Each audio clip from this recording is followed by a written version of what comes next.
সমস্ত মানুষের দৃষ্টি আকর্ষণ। এক, নবী ও সাহাবীরা আল্লাহর পরিচয়ের দাওয়াত লম্বা সময় দিয়েছিল। সেই আল্লাহর পরিচয়ের দাওয়াতের কাজের আয়াত কোরআন শরীফে নাই।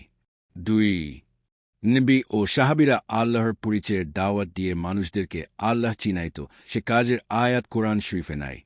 3, নবী ও সাহাবীরা আল্লাহর পরিচয়ের দাওয়াত লম্বা সময় দিয়ে ঈমান ঠিক করেছিল, সেই ঈমান ঠিক করার আয়াত কোরআন শরীফে নাই। 4, নবী ও সাহাবীরা আল্লাহর পরিচয়ের দাওয়াত লম্বা সময় দেওয়ার পর সূরা ফাতিহা এসেছিল, সেই কাজের আল্লাহর পরিচয়ের দাওয়াতের আয়াত কোরআন শরীফে নাই। 5, নবী ও সাহাবীরা আল্লাহর পরিচয়ের দাওয়াত লম্বা সময় দেওয়ার পর ঈমান স্থায়ী করেছিল, সেই কাজের আয়াত কোরআন শরীফে নাই। 6, নবী ও সাহাবীরা কেন্দ্র করে আল্লাহর পরিচয়ের দাওয়াত লম্বা সময় দিয়েছিল, সেই কাজের আয়াত কোরআন শরীফে নাই। 7, আল্লাহর পরিচয়ের বইয়ে নবী ও সাহাবীদের আল্লাহর পরিচয়ের দাওয়াত দেওয়া আছে। সমস্ত মানুষের দৃষ্টি আকর্ষণ। নবী লম্বা সময় ঈমানের দাওয়াত দিয়েছিল।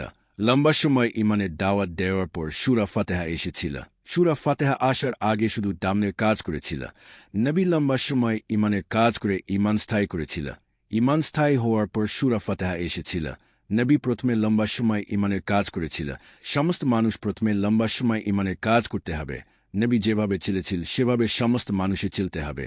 নবী যেভাবে চলেছিল সেভাবে না চললে কোন আমল হবে না। সমস্ত মানুষ ঈমানের কাজ করতে হবে, আল্লাহর পরিচয়ে বেই পড়তে হবে।